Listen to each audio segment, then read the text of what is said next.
Hey guys, welcome back to my channel. I'm Sneha and today I'm creating yet another 3 looks 1 palette video using one of the newer Charlotte Tilbury palettes, and this is called the Transform Eyes. So if you'd like to see 3 different looks using this quad, please continue watching.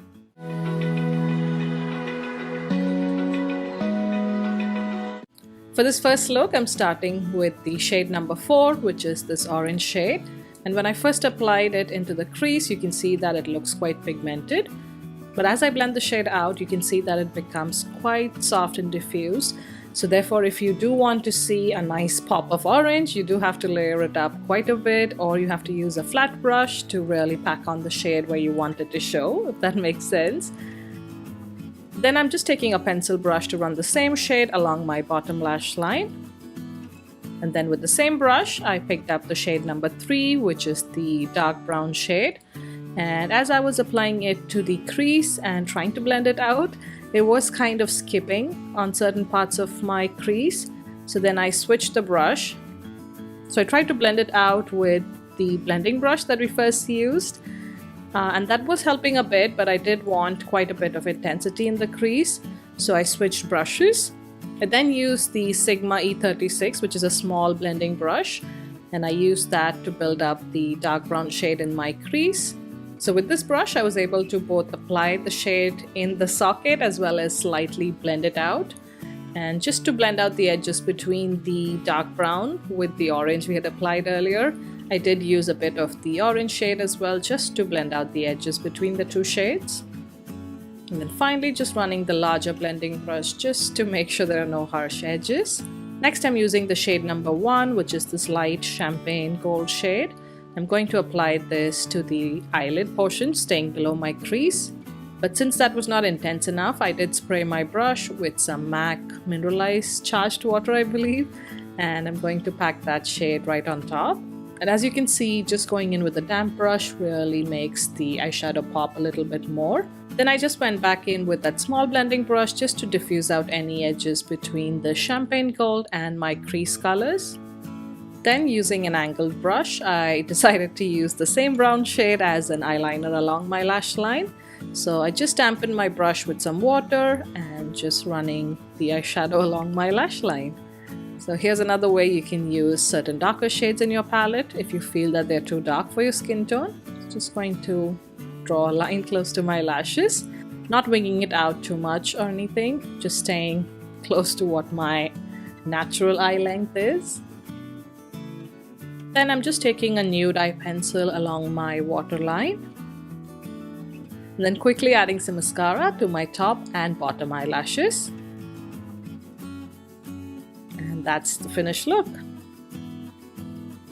Moving on to the next look, I'm going to use the warmer tones from this palette. So first I'm just taking this matte orange shade into my crease, and because this is such a powdery formula, it really blends out to almost like a light peach shade if you really blend it in. I'm going to take small amounts at a time and build up the color intensity in the crease. I'm also applying the same shade on the outer corner of my eye. And then I'm repeating the same for the bottom lash line. And then on top of my lid, I'm going to use this gold shade. So first I applied it dry. But then I wanted some more added pigmentation. So then I went in with a damp brush. And you can see that the intensity is much more. And I just go back over the edges of where the gold and the orange meet. Quickly going to add some mascara. And that's look number 2 completed.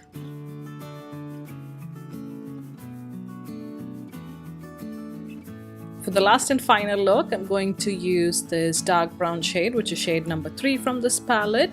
So I'm using a flat brush to pack on this eyeshadow on my lid, taking it into my crease and also on my bottom lash line.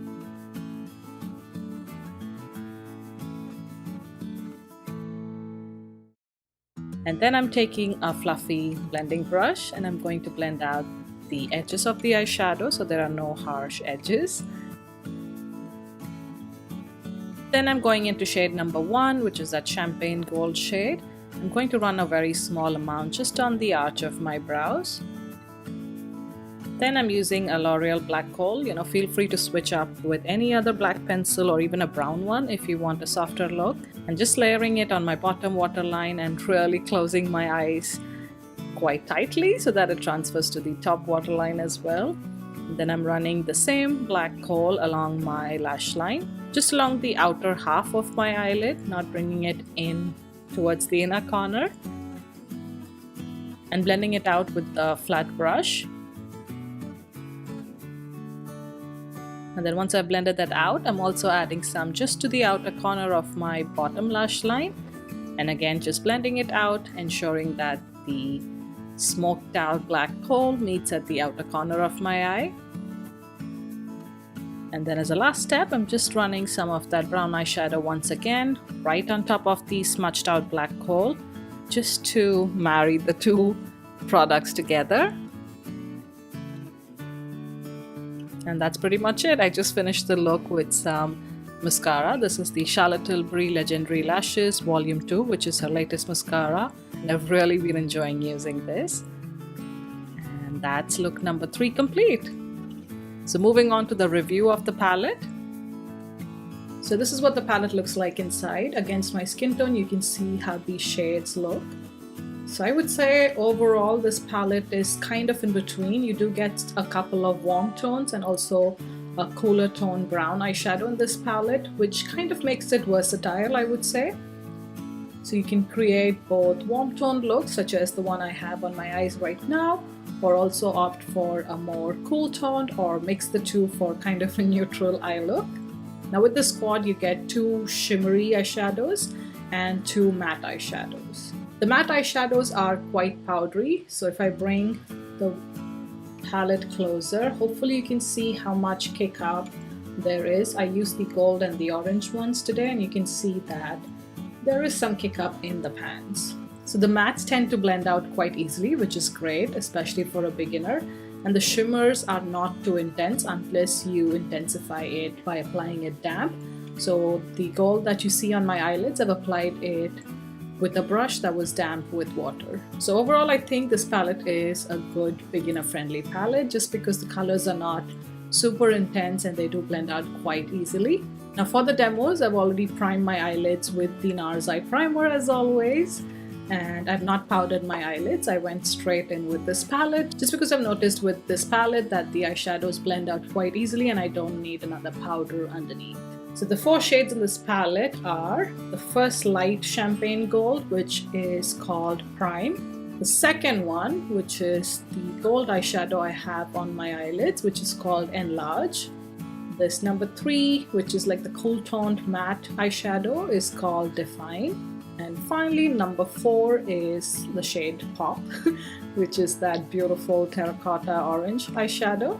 Now, if you were wondering how this compares to the Viseart eyeshadows, I would say this palette is like a cross between the palettes Minx and Siren. So, like the terracotta and the brown shades you can see look similar to the bottom eyeshadows right here from the Viseart palette.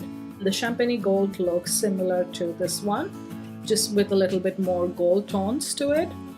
And then this gold eyeshadow is quite unique. It doesn't look exactly like this gold shade. If I were to swatch these in comparison with some Viseart eyeshadows and with no primer underneath. So these are 4 of the shimmery shades. The first and the third shade are from the Charlotte Tilbury palette, whereas the other 2 are from Viseart. So you can see that while these 2 are shimmery eyeshadows, they don't have that metallic sheen that Viseart shimmery eyeshadows have. So the first and the third shade are from the Charlotte Tilbury palette, and the other 2 are from the Viseart palettes. So again, as you can see, they look almost like a pastel or a muted version of these other 2 shades from Viseart. So if you're a beginner and you don't want super intense pigmented eyeshadows, I think these are great because these shades from the Charlotte Tilbury palette do go on a little muted and they also blend out quite easily. So as a final thought, would I recommend this palette? And honestly speaking, I wouldn't recommend buying this palette, and I have my reasons. Number 1, this palette retails for $53 in the US, or how much is it here? £39 in the UK. which is quite steep just for 4 eyeshadows. Also, the amount of eyeshadows you get here is only 5.2 grams. And I say only because I'm going to compare this with something else. And again, you get 4 eyeshadows, 2 matte, 2 shimmery. And these eyeshadows are pretty much fixed in here, so you have to carry the entire palette. So you can't really pop out the eyeshadows. I've never seen anybody depot these, so I'm not sure. But the packaging is really nice, and you do get a mirror on this side. Quite travel friendly for both my comparisons.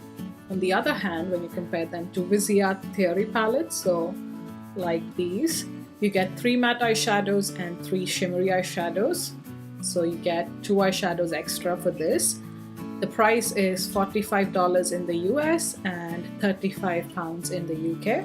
You get 6 eyeshadows that are removable. As you can see, I've depotted them in here into a Z palette. That's very nice for traveling or to mix up shades between palettes if you want to switch them around. And the most important difference, you get 12 grams with these eyeshadows. That's more than double of what you get for Charlotte Tilbury. So I'm not saying that these eyeshadows or this palette is bad, just that for the same quality or better quality of eyeshadows, I get something for cheaper. So why would I end up buying this instead of something, say, the Viseart Theory palettes? So with this palette, I feel like you're paying more for the brand name than for the actual product. Now, there are certain products from Charlotte Tilbury that I swear by and I will continue to repurchase, but those products are really worth it, if that makes sense, and I haven't found a replacement for them, so I will continue buying them. But this product for me is a miss. So that's it. I hope this tutorial and review video was helpful to you guys. If you enjoyed this video, please don't forget to hit that like button and also consider subscribing. Thank you so much for watching, and I'll see you in my next one. Bye!